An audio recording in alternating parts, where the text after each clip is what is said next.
Hello guys, welcome back to Divya smart Telugu. ఇవాళ మన video వచ్చేసి ఎస్ఈఓ గురించి 3 బేస్ ఫుల్ వీడియో. ఈ ఒక్క వీడియో చూస్తే మీకు ఫుల్గా ఎస్ఈఓ అంటే ఏంటి ఒక క్లారిటీ వస్తుంది. సో స్కిప్ చేయొద్దు. ఎస్ఈఓ ఫుల్ ఫామ్ వచ్చేసి search engine optimization. The process of ranking your website on Google for a particular keyword searched by an user is known as SEO. User ఒక కీవర్డ్ని search చేసినప్పుడు మనకి రిలవెంట్గా ఉంటే ఆ keyword అప్పుడు మనం గూగుల్లో ర్యాంక్ అవుతాం. ఓన్లీ వెబ్సైట్ డిజైన్ చేసి సరిపోతుంది అనుకుంటే సరిపోదు, అది యూజే అవ్వదు. అసలు మీ బిజినెస్ అనేది మీ ఏరియా వరకే తెలుస్తుంది, మీ ఫ్రెండ్స్కి ఫ్యామిలీ మెంబర్స్ వరకే తెలుస్తుంది. So out of the city, out of the state తెలియాలంటే you should need website. For example Prasanna అనేవారు ఒక జిమ్ ట్రైనర్. వాళ్ళు ఆ సర్వీస్ని భీమవరంలో అందిస్తున్నారు. సో వాళ్ళు ఒట్టిగా వెబ్సైట్ డిజైన్ చేయటం వల్ల యూజ్ ఏమన్నా ఉంటుందా? ఉండదు. యూజర్ వచ్చి గూగుల్లో జిమ్ ట్రైనర్ ఇన్ భీమవరం అని సర్చ్ చేసినప్పుడు ప్రసన్న వెబ్సైట్ ర్యాంక్ అవ్వాలి గూగుల్లో. అలా అవ్వాలంటే మనం ఎస్ఈఓ పర్ఫామ్ చేయాలి. పర్ఫామ్ చేస్తేనే అది ర్యాంక్ అవుతుంది. అలా సర్చ్ చేసినప్పుడు యూజర్ వచ్చి ఒక 1000 మెంబర్స్ సర్చ్ చేశారంటే ఒక 100 మెంబర్స్ క్లిక్ చేస్తారు మన వెబ్సైట్. దాంట్లో ఒక 10 మెంబర్స్ అయినా జాయిన్ అవుతారు కదా. సో అందుకే you should rank on Google అని అంటున్నా. ఈ ర్యాంక్ అయ్యే ప్రాసెస్ ఏదైతే ఉందో అది ఆర్గానిక్ ప్రాసెస్. ఇది టైం టేకన్ ప్రాసెస్ కూడా. ఇది 3 months నుంచి 1 year పట్టొచ్చు, అంతకంటే ఎక్కువ కూడా పట్టొచ్చు కొన్నిసార్లు. సో పెయిడ్ ప్రాసెస్ కూడా ఉంటుంది, అది గూగుల్ యాడ్స్ కిందకి వస్తుంది. సో ఎస్ఈఓ అంటే ఆర్గానిక్ ప్రాసెస్. ఈ పెయిడ్ ప్రాసెస్ అనేదంతా గూగుల్ యాడ్స్ కిందకే వస్తుంది. సో యూజర్ వచ్చి సర్చ్ చేస్తారు అంటున్నాం. సో దాన్ని ఏమంటారు అంటే ఎస్ఈఆర్పి అంటారు. ఎస్ఈఆర్పి ఫుల్ ఫామ్ వచ్చేసి search engine results page. So user search చేసేది కానీ ఆ వెబ్సైట్స్ చూపించే ర్యాంక్ అయ్యేది కానీ అదంతా ఒక పేజే కదా, వైట్గా కనిపిస్తుంది కదా, అది ఒక పేజ్. సో అందుకే ఎస్ఈఆర్పి అని వస్తుంది ఫుల్ ఫామ్. ఎస్ఈఆర్పి లేఅవుట్ వచ్చేసి ఫస్ట్ ఏమో 4 పెయిడ్ యాడ్స్ చూపిస్తారు, అండ్ మిడిల్ 10 ఆర్గానిక్ రిజల్ట్స్ చూపిస్తారు, అండ్ బాటమ్ 3 కూడా పెయిడ్ యాడ్సే చూపిస్తారు. సో ఎవ్రీ టైం ఇలానే ఉంటుందనేం కాదు, మారుతూ ఉంటుంది. బట్ జనరల్ లేఅవుట్ వచ్చేసి ఇదనమాట. సో నేను మీకు ఇప్పుడు చూపిస్తాను ఎగ్జాంపుల్ కింద.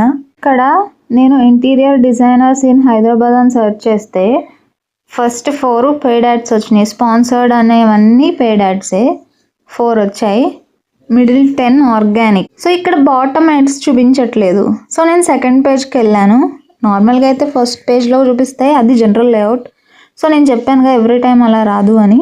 సెకండ్ పేజ్కి వెళ్తే పైన 3 sponsored and middle of the organic and bottom 2 ads చూపించారు. What are the search engines? Google, Bing, Yahoo, Baidu, Yandex. So how search engine actually works? ఈ సెర్చ్ ఇంజిన్ అనేది ఎలా వర్క్ చేస్తుందో ఇప్పుడు నేను చెప్తాను మీకు. 4 వేస్లో వర్క్ చేస్తుంది.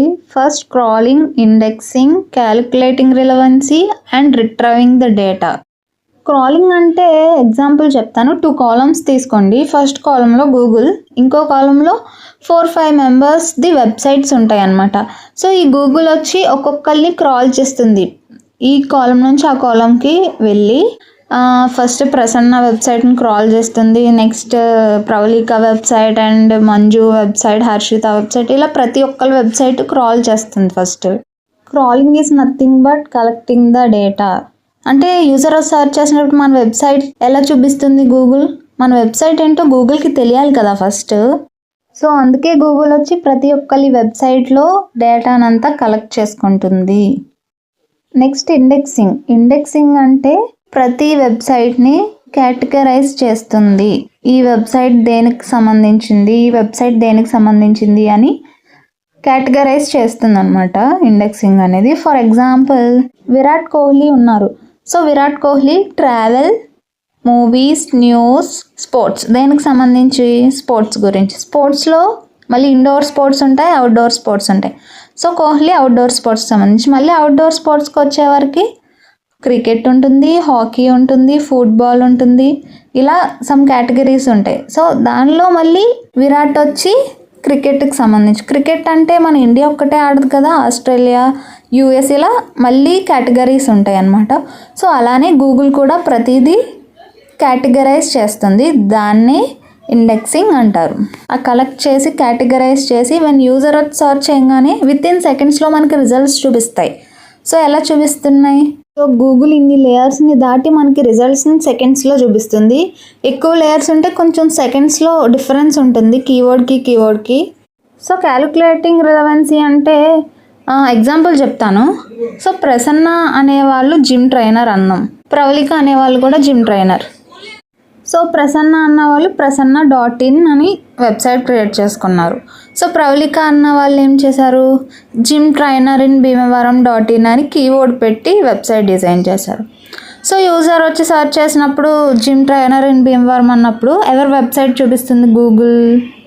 జిమ్ ట్రైనర్ ఇన్ భీమవరం అని డొమైన్తో ప్రవళిక క్రియేట్ చేసినప్పుడు అది చూపిస్తే గూగుల్. సో ప్రసన్న అన్న వాళ్ళ వెబ్సైట్ కూడా జెన్యూన్ వెబ్సైటే కదా. సో అప్పుడు వాళ్ళకి అన్ఫేర్ అయిపోతుంది కదా గూగుల్ అంటే. సో అందుకనే ఈ క్యాలిక్యులేటింగ్ రిలవెన్సీ అనేది కొన్ని ర్యాంకింగ్ ఫ్యాక్టర్స్ని తీసుకొచ్చింది.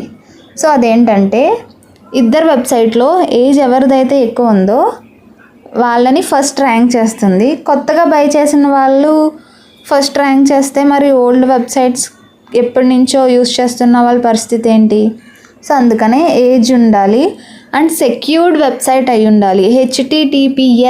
హెచ్టిటిపికి హెచ్టిటిపిఎస్కి డిఫరెన్స్ ఉంది. ఎస్ ఉన్నది కాబట్టి సెక్యూర్డ్. హెచ్టిటిపి ఉన్న వెబ్సైట్ని గూగుల్ సపోర్ట్ చెయ్యదు. సో కంటెంట్ అనేది ఒరిజినల్గా ఉండాలి. సో ఇందాక చూసాం కదా, ప్రతి వెబ్సైట్కి గూగుల్ వెళ్ళి క్రాల్ చేస్తుందని, కలెక్ట్ చేస్తుంది డేటా. సో నువ్వు పక్క వాళ్ళ వెబ్సైట్ది కాపీ చేసి మన వెబ్సైట్లో ఇస్తే ఆల్రెడీ ఆ డేటా కలెక్ట్ చేసి ఉంటుంది కదా గూగుల్. సో నేను ఇది కలెక్ట్ చేశాను మళ్ళీ ఇది వచ్చింది అని మీది ఒరిజినల్ కంటెంట్ కాదని గూగుల్కి తెలిసిపోతుంది. సో కంటెంట్ కూడా లెంతీగా ఉండాలి. సో ఈ క్యాలిక్యులేటింగ్ రిలవెన్సీ అనేది ఏ వెబ్సైట్ ర్యాంక్ చేయాలో క్యాలిక్యులేట్ చేస్తుంది. నెక్స్ట్ వచ్చి రిట్రైవింగ్ రిజల్ట్స్. సో ఎవరి వెబ్సైట్ ఫస్ట్ ర్యాంక్ చేయాలి, ఎవరి వెబ్సైట్ సెకండ్ ర్యాంక్ చేయాలో సో పైన 3 ways బట్టి గూగుల్కి ఒక ఐడియా వస్తుంది కదా ఎవరి డేటా SERP మీద డిస్ప్లే చేయాలని. సో అదే రిట్రైవింగ్ రిజల్ట్స్ అంటే. సో ఇక్కడ వరకు మీకు అర్థమైందని అనుకుంటున్నా. సో నెక్స్ట్ వచ్చి SEO టెక్నిక్స్. SEO టెక్నిక్స్ అంటే SEO ఒక్కటే కాదు, దాంట్లో 3 టెక్నిక్స్ మెయిన్గా యూస్ చేసేవి. On page, off page, technical SEO. White hat, black hat, grey hat techniques కూడా ఉన్నాయి. So black hat and grey hat techniques అయితే యూస్ చేయకూడదు, యూస్ చెయ్యరు. వీటి గురించి డీటెయిల్డ్గా ఇప్పుడు చెప్తాను. కీవర్డ్ స్టఫింగ్ అంటే so example Prasanna, Pravalika gym trainers in Bhimavaram అనుకున్నాం కదా ఇందాక. అట్లనే ప్రసన్న వెబ్సైట్లో వచ్చి హాఫ్ ఆఫ్ ద పేజ్ వచ్చి కంటెంట్ బాగా రాసింది, రిమైనింగ్ బాటమ్ పేజ్ వచ్చి కీవర్డ్ స్టఫ్ చేసింది. అదే best gym trainer in Bhimavaram అని, top gym trainer in Bhimavaram అని, budget friendly gym trainer in Bhimavaram అని. సో ప్రవళిక వచ్చి ఫుల్ పేజ్ కంటెంట్ యాడ్ చేసింది, పర్ఫెక్ట్గా ఉంది. సో గూగుల్ వచ్చి మన వెబ్సైట్లో డేటా కలెక్ట్ చేస్తుందని ఇందాక చెప్పుకున్నాం కదా, అలానే వీళ్ళ వెబ్సైట్లో కలెక్ట్ చేసింది. సో యూజర్ వచ్చి best gym trainer in Bhimavaram అని సెర్చ్ చేయగానే ఓ ఈ కీవర్డ్ ఈ వెబ్సైట్లో ఉంది, సో యూజర్ సెర్చ్ చేసింది దీనికి రిలేటెడ్ కాబట్టి అని ఈ వెబ్సైట్ చూపించింది అనుకో. సో అప్పుడు ప్రవళిక పరిస్థితి ఏంటి? సో అప్పుడు ప్రసన్న వెబ్సైట్ని బ్లాక్ హ్యాట్ టెక్నిక్ హిట్ చేస్తుంది అనమాట. Text colour to background colour అంటే మన పేజ్ వచ్చి వైట్ కలర్లో ఉన్నప్పుడు మనం టెక్స్ట్ కూడా వైట్ కలర్లో యాడ్ చేయకూడదు. సో డోర్వే పేజెస్ అంటే ఇది కోడింగ్తో చేస్తారు, జస్ట్ ఫర్ నాలెడ్జ్ పర్పస్ చెప్తున్నా. సో మనం ఒక పేజ్ని క్లిక్ చేస్తాం, ఒక వెబ్సైట్ని. సో ఆ కంటెంట్ మనకి నచ్చలేదని బ్యాక్ వచ్చి దాని కింద ఉన్న వెబ్సైట్ క్లిక్ చేస్తే అగైన్ ఫస్ట్ వెబ్సైట్కే వెళ్తాం. సో యూజర్స్ని తిప్పి మన వెబ్సైట్లోనే ఉండాలని ఫోర్స్ఫుల్గా ఉంచటం అనమాట. ఇది చాలా రేర్ సినారియోస్లో జరుగుతుంది. క్లోకింగ్ అంటే ఇప్పుడు ఒక వెబ్సైట్ మీద క్లిక్ చేయగానే ఇర్రిలవెంట్ కంటెంట్ ఉన్న వెబ్సైట్కి లేదా అడల్ట్ కంటెంట్ ఉన్న వెబ్సైట్కి రీడైరెక్ట్ అయిపోతారు యూజర్స్. వాళ్ళకి తెలియకుండానే అవుతారు. సో ఇది కూడా కోడింగ్తోనే జరుగుతుంది. గూగుల్కి ఏమో నేను గుడ్ బై గుడ్ గోల్ నాది మంచి వెబ్సైట్ అని చూపిస్తారు, యూజర్స్కి రియాలిటీ చూపిస్తారు. యూజర్ వచ్చి క్లిక్ చేయగానే వేరే వెబ్సైట్కి రీడైరెక్ట్ అయిపోతారు. ఓల్డ్ డొమైన్ అంటే 5 years బ్యాక్ బై చేసిన ఓల్డ్ డొమైన్ 1 hour ముందు బై చేసిన డొమైన్కి ఎక్కువ ప్రయారిటీ ఇస్తుందా గూగుల్? ఆబ్వియస్లీ ఓల్డ్ డొమైన్కి. సో ఓల్డ్ డొమైన్స్ కొన్ని రెన్యువల్ చేసుకోరు, చాలా మంది వదిలేస్తారు. సో అవి బై చేయడం వల్ల సో అది గ్రే హ్యాట్ టెక్నిక్ కిందకి వస్తుంది. నెక్స్ట్ వచ్చి డూప్లికేట్ కంటెంట్ యాడ్ చేయొద్దు అండ్ కాపీ కంటెంట్ అసలు యాడ్ చేయొద్దు.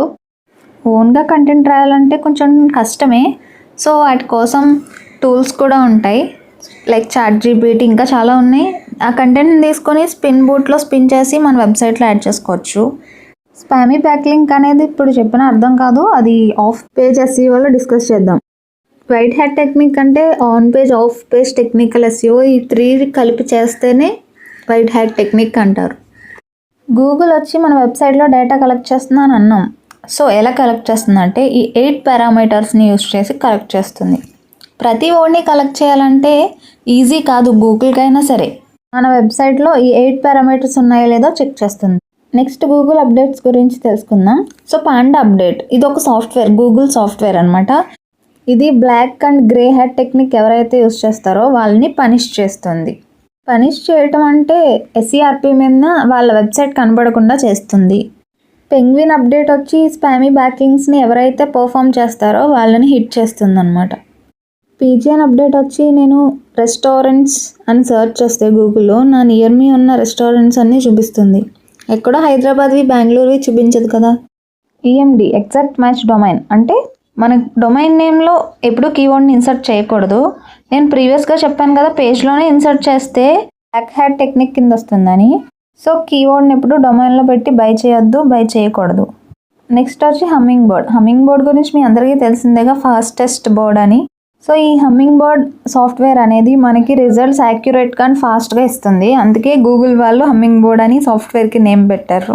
సో మొబైల్ గార్డు అనేది మనం వెబ్సైట్ డిజైన్ చేసేటప్పుడు ల్యాప్టాప్లో కానీ డిజైన్ చేస్తాం కదా, సో అప్పుడు మనం చెక్ చేసుకోవాలి మొబైల్ ఫ్రెండ్లీగా ఉందా లేదా అని ఒకసారి, లేదంటే ఈ మొబైల్ గార్డు అనేది హిట్ చేస్తుంది. సో ఇదే థియరీ క్లాస్ SEOది. నెక్స్ట్ నుంచి practical. So please subscribe to my channel. Thank you.